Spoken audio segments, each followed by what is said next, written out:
Hi guys, welcome back to my channel. Thank you for tuning in once again. I know I don't do this very often, this reaction video and all of that, but I just wanted to react to Summer Aku's video, the one she posted not too long ago, a couple hours ago thereabout.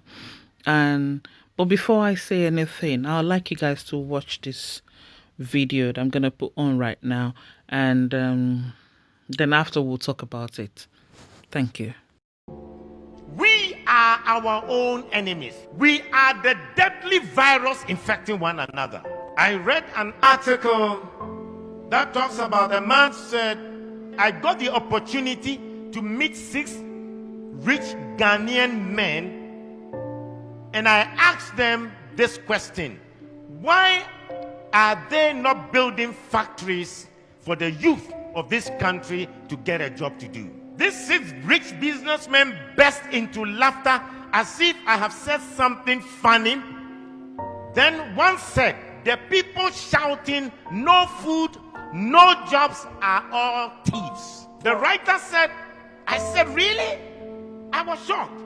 And the man then went on, he said, I run a manufacturing business and trading business. He said, the biggest challenge in my manufacturing business is not electricity. It is not infrastructure. The biggest challenge is getting honest staff. Everyone we hire appears to be on a mission to steal as much as possible. They will inflate invoices, recording less than the actual number of units produced. The worst part of it all is that all the fraud we have uncovered is not done by a single person. It is usually many staff who collude with each other, from the production line to sales to finance and even to top management. The businessman said, there was a year I overhauled management 3 times. I now use Indian expatriate management. So competent, so honest, and so straightforward. I thought they were expensive at first, with all the visa fees, accommodation, house staff, but now that the losses due to staff theft have been reduced to a minimum and efficiency increased, the Indian management has turned out to be cheaper than the previous African Ghanaian management. Now all sensitive positions involving money go to Indians. Africans are only allowed in non-sensitive positions. This is what the businessman further said. I used to criticize indigenous African companies like Dangote Group that hire so many Indians when there are many unemployed Africans. But now I understand their painful decisions. He said, my biggest challenge in the trading business is the same. In other words, he has a trading shopping business, and he said it is getting honest staff. The form of trading occurs in open market and involves staff having access to huge sums of money running into few millions. I know how much I pay to security companies to provide the escort for the staff, not to prevent robbery, but to ensure that the staff will go straight to the bank and will not run away with the money. This money spent on security companies is even enough to be declared as profit. He said we have to spend a CCTV, biometric scanners, and other things that wouldn't be needed if the staff weren't looking for opportunity to steal. He said it got so bad at a point that my own criteria for employing a staff was no longer competence or certificate, but honesty. At least competence and skills can be learned, but once you are dishonest, you are dishonest. He said we always complain of the economy and how there are no jobs. I know people abroad who would have loved to set up job creating businesses in Ghana, but they can't because they can't get a trustworthy person to manage the business. He said, I know people in Ghana with so much money, they want to start factories and other job creating businesses, but they can't because They are occupied elsewhere and they can't get any trustworthy person to run the business. Instead of investing in the real sector and creating jobs, they would rather buy treasury bills and keep their money than opening a business to employ Ghanaians. He said Dangote can open a shop and businesses in every African country in this world, but the problem is that they can't find good people and honest people to manage. He said their biggest problem is top government officials, the dishonesty between government officials that is preventing Africa to become better. He says start a small farm, and they start a small poultry farm and they will steal the eggs. He said if they don't steal the eggs, they will intentionally kill the chicken and the fowls, and then they will ask you if they can take it home. Start an entertainment center or a game center, and then the money will go into the pockets of the workers. He said the day the sales will go very high, that is when the business owner is there himself. He said they forget that they are eating your money, but they are also eating their future. Buy a car and let somebody run it as a taxi, and then they will finish you. Start a restaurant and the people will take half of the foodstuffs into their house for food.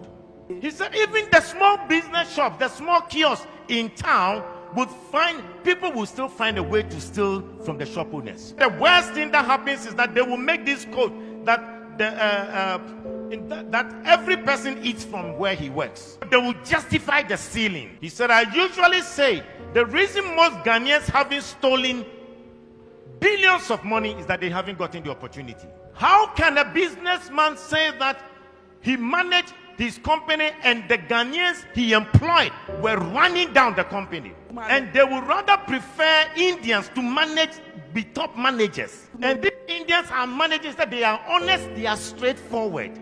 The Indians are not Christians, but most companies in Africa have trusted them because they can run their companies very well. 70% of the population are Christians here in Ghana. 17% or 16% are Muslim. You put that together, over 92% of the people in Ghana are religious. So you ask yourself the question, what is the use of going to church? What is the use of their being religious? And yet Hindus who are not Christians are more straightforward and honest to sustain a business than the people who come to church on a Sunday. We are our own enemies. The businessman said, you wonder why there are no jobs?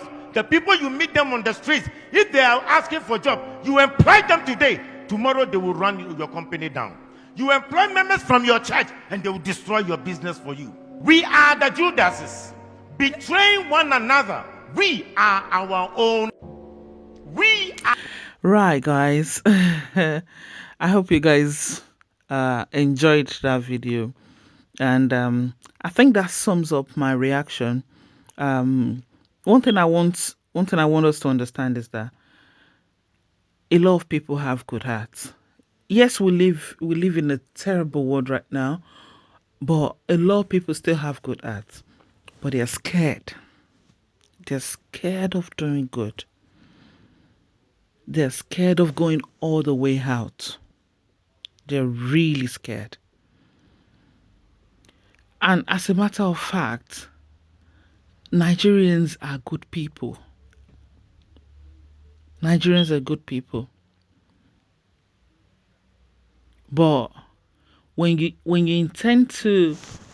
have the intention of helping someone, and all they think about is how to scam you, how to dupe you of your hard-earned money, how to divert the money to somewhere else,